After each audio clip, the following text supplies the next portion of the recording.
ये 2019 इलेक्शंस का क्या इम्पोर्टेंस है from a national perspective as well as from Begusarai perspective? आप बोलिए, आप बेगूसराय के प्रत्याशी हैं, आप बोलिए एंड फिर we can ask him to join. देखिए मेरे हिसाब से बेगूसराय का चुनाव पीड़ित, शोषित, गरीब और वंचित जनता का पॉलिटिक्स आने वाले 5, 10, 15 साल में कहाँ जाएगा उसके तय करने वाले एक महत्वपूर्ण बिंदु के तौर पे मैं देखता हूँ। कन्हैया का जितना एक प्रेगमेटिक लेफ्ट को रीडिफाइन, रीडिज़ाइन करना भी होगा। फासिज्म के खिलाफ एक युवा साथी खड़ा होकर जो लोगों की इमेजिनेशन को कैप्चर कर पाया है, जिसमें लोगों को मास बेसिस पर गैल्वेनाइज करने की पोटेंशियल है, ऐसे युवा साथी का इस देश के किसी भी कोने में से लड़ना, खड़ा होना बहुत इंपॉर्टेंट था। बेगूसराय पूरे भारत को एक बहुत बड़ा पैगाम दे रहा है। इस वक्त हज़ारों की तादाद में लोग यहाँ पर अपनी नज़र टिकाए बैठे हैं, लाखों लोगों के यहाँ पर फोकस है। तो इसलिए है कि कन्हैया कुमार को एक नई राजनीति का एक प्रतीक के तौर पे देखते हैं। और फासिज्म की इस दौर पे पिछले 3.5 साल के दौरान, 4 साल के दौरान कन्हैया कुमार ने कॉलेज के कैंपस से लेकर किसान, मजदूर का सवाल, दलित, आदिवासी, पिछड़े, अति पिछड़े सारे लोगों का सवाल जिस प्रकार से उठाया है, बियॉन्ड कास्ट एंड रिलीजन अपना एक जो इमेज खड़ा किया है।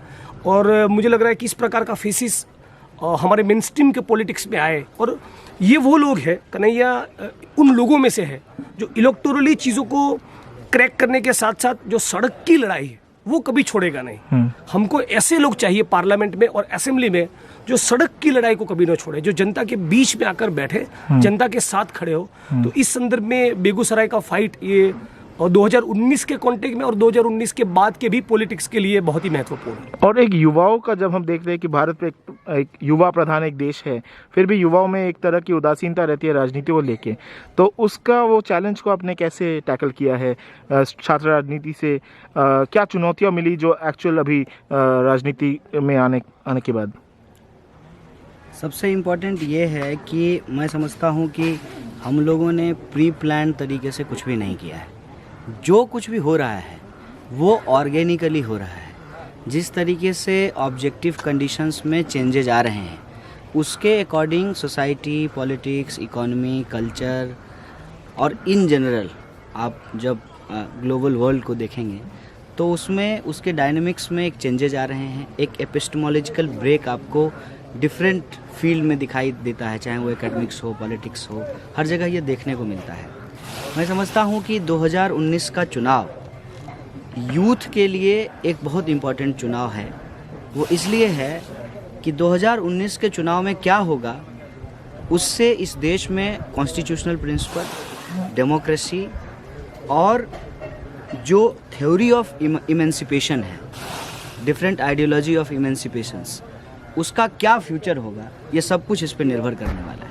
तो आप जब इस तरह का एक इंटेलेक्चुअल स्पीच देते हैं या फिर लोकल जनता में, तो क्या वो समझ पाते हैं like how is the grasp, और कैसे पब्लिक ले रही है आपके जो विचार है उनको, अपार्ट फ्रॉम नेशनलिज्म या पेट्रियटिज्म का जिस तरह से एक एजेंडा सेट किया जा रहा है या फिर रिलीजन का, उसके अगेंस्ट में आप कितना मतलब सक्सेसफुली अपनी बात को कन्वे कर पाते हैं? देखिए, आप चूँकि इंटरव्यू जो है वो लंदन स्कूल ऑफ इकोनॉमिक्स के ब्लॉग के लिए ले रहे हैं, हाँ। इसलिए हम जार्गन में और जो है डिक्शनरी के जो स्ट्रॉन्ग टर्म्स हैं, टर्मोलॉजी हैं, उसमें बात कर रहे हैं। हाँ। जनता से जब हम बात करते हैं तो इन सारे कॉन्सेप्ट्स को डीकंस्ट्रक्ट करते हैं। मान लीजिए कि आप एकेडमिक डिस्कोर्स में बोलते हैं कम्युनल फैसिज्म, हम जो है जब जनता से बात करते हैं तो इस टर्म का इस्तेमाल नहीं करते हैं। हम ये कहते हैं कि हिंदुस्तान में हजारों साल से हम लोग साथ रहते आए हैं। हिंदुस्तान में क्या हिंदू है क्या मुस्लिम है ये पता ही नहीं चलता है। एक मुसलमान का लिखा हुआ गाना हिंदुओं के मंदिरों में बजता है। इस बात को हम ऐसे बोलते हैं। ये बात क्यों फैलाई जा रही है? हर बात को हिंदू मुसलमान में क्यों बांटा जा रहा है? इसलिए बांटा जा रहा है कि हम एजुकेशन की बात नहीं कर सके। अब आप बताइए, सरकारी स्कूल जब बंद होंगे तो किसके बच्चे नहीं पढ़ पाएंगे? तो वहाँ भाषा अलग होती है। लेकिन इन जनरल जब हम एक एकेडमिक डिस्कोर्स में जाते हैं तो जो पॉलिटिकल नैरेटिव है, जो पॉलिटिकल कॉन्सेप्ट है, उसके जो एक जो कह लीजिए पॉपुलर टर्म्स हैं, उस आधार पे हम बात करते हैं। साथ ही साथ भाषा का तो ख्याल रखते ही हैं। जब हम ग्राउंड पे जाते हैं तो सिर्फ ग्लोबल बातें नहीं करते हैं। ग्लोबल जो इकोनॉमिक कंडीशन है उसका लोकल क्या इम्पैक्ट है उसको ज़्यादा इनकलकेट करने की कोशिश करते हैं। जैसे एक ग्लोबल पॉलिसी है, जो कॉरपोरेट्स हैं, जो उनकी लॉबी है, उनका जो प्राइवेटाइजेशन के और न्यू लिबरल पॉलिसीज़ के सपोर्टर रहे हैं, उनका जो एक नया स्ट्रेटजी आया है ट्रायो का, वर्ल्ड बैंक, WTO और IMF का, socialisation of profit and privatisation of profit and socialisation of loss. तो ये बात को हम जब बेगूसराय में देखने की कोशिश करेंगे तो इसका असर क्या हुआ है? इसका असर ये हुआ है कि हम हर चीज़ पे टैक्स दे रहे हैं, लेकिन सरकार कहती है कि हम सड़क नहीं बनाएंगे, और सड़क जो कंपनी बनाती है वो हमसे टोल टैक्स वसूलती है। तो सड़क पे चलने के लिए अलग से उस कंपनी को टैक्स दें जिसने सड़क बनाई है। तो फिर सरकार को जो हमने टैक्स दिया वो क्या हुआ? इसका मतलब ये है कि वो सारा पैसा कॉरपोरेट का जो NPA है उसको माफ़ करने में खर्च कर दिया गया, पब्लिक के पैसे को लुटा दिया गया।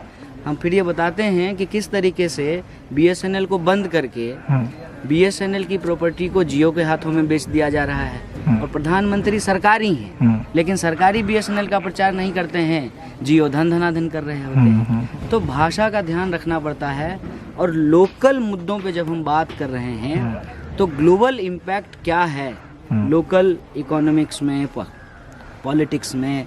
अब जैसे मीडिया है, अब मीडिया में ग्लोबल इकोनॉमी का जो रोल है वो हम यहाँ के लोगों को कहेंगे तो वो समझ में नहीं आएगा, लेकिन मीडिया किस तरीके से, ए सेक्शन ऑफ मीडिया, मैं पूरे मीडिया को ब्लेम नहीं कर रहा हूँ, ए सेक्शन ऑफ मीडिया किस तरीके से आपके बेसिक इशूज को गायब कर दिया है, किस तरीके से जो है, जो सास बहू का सीरियल आप दूसरे चैनल पे देखते हैं वही सास बहू की कहानी फिर न्यूज़ चैनल पे दिखाया जाता है। अब सास बहू का सीरियल ही अगर न्यूज़ चैनल पे देखना है तो सास बहू का सीरियल जिस चैनल पे आ रहा होगा उसको देखने लगेंगे। न्यूज़ चैनल पे तो न्यूज़ दिखना चाहिए ना, और न्यूज़ ये नहीं होता है कि प्रधानमंत्री जो है कितने हजार रुपए किलो का मशरूम खाते हैं, पानी जो है खाने सोने से पहले पीते हैं या सोने के बाद पीते हैं, ये इम्पोर्टेंट नहीं है। इम्पोर्टेंट है कि एज ए प्राइम मिनिस्टर वो इस देश को डिलीवर क्या कर रहे हैं।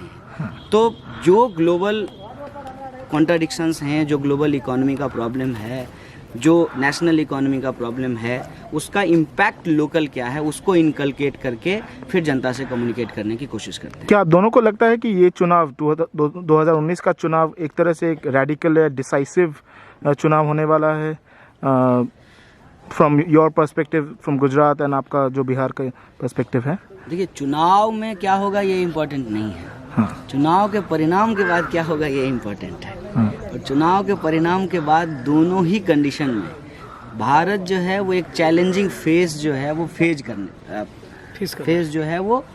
करने वाला है। वो इस तरीके से कि मान लीजिए यह सरकार चली जाती है तो इन्होंने जिस तरीके से इंस्टीट्यूशंस का बंटाधार किया है उसको राइट ट्रैक पे लाने में ही एक जो है लंबा वक्त लगेगा। जितना बड़ा गड्ढा इन्होंने खोद दिया है उसको भरने में वक्त लगेगा।